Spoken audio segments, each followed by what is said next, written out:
আজ আমি রান্না করব মাটির চুলায় গ্রামের দেশি কাতল মাছ। যেহেতু এটা নদীর কাতল মাছ ছিল, আমি মাছটাকে কেটে নেব। কাতল মাছটা অনেক বড় ছিল, আপনার ভাইয়ে নিয়ে আসছে, তবে এটা আমি কেটে নেব, সেই জন্য আমি চেষ্টা করতেছিলাম এখানে কাটার জন্য। দেখতে পাচ্ছেন মাছটার পেটের ভিতরে কোনো ময়লাই ছিল না, যেহেতু এটা নদীর মাছ ছিল সেহেতু এটার ভিতরে কিছুই নেই। কাতল মাছটাকে আমি কাটছি, দেখতে পাচ্ছেন খুব সুন্দর মাছের পিসগুলো হচ্ছিল। মাছগুলো খুবই সুন্দর সুন্দর ছিল। পিঠের মাছটা আমি কেটে নিচ্ছিলাম। কাতল মাছটা কাটা যখন কমপ্লিট হয়ে যাবে, এখানে কাটতে ভীষণ কষ্ট হয়েছিল আমার, যেহেতু আমার হাতটা ছোট ছিল আর কাতল মাছটা বড় ছিল, সেহেতু আমার কাটার জন্য খুবই পরিশ্রম করতে হয়েছিল।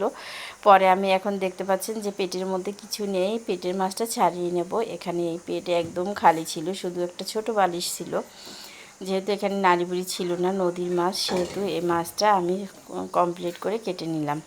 এখানে মাথাটা কাটবো, আর মাথাটা কাটার জন্য ভীষণ কষ্ট হয়েছিল, যেহেতু মাথার এই চাপড়াগুলো এগুলো দিয়ে আমি মাথার ঝুরি করি।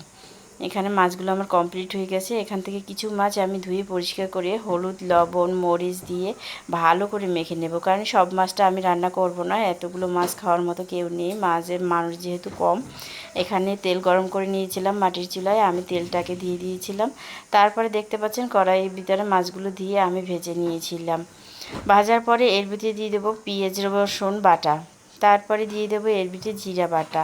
তারপরে দেখতে পাচ্ছেন গ্রামের উকরি, যেহেতু শাশুড়ি মায়ের হাতের উকরি বানানো, এটা দিয়ে ভালোভাবে নাড়াচাড়া করব। এখন একটু পানি দিয়ে দিয়েছিলাম, উকরির সাহায্যে গ্রামের মানুষ পানি দিয়ে দেয়। আমি যেহেতু গ্রামে চলে আসছি, সেহেতু ঈদ কাটানোর জন্য দিয়ে দেবো লবণ, হলুদের গুঁড়া, মরিচের গুঁড়া পরিমাণ মতো দিয়ে ভালোভাবে এটাকে আমরা কষাতে থাকবো।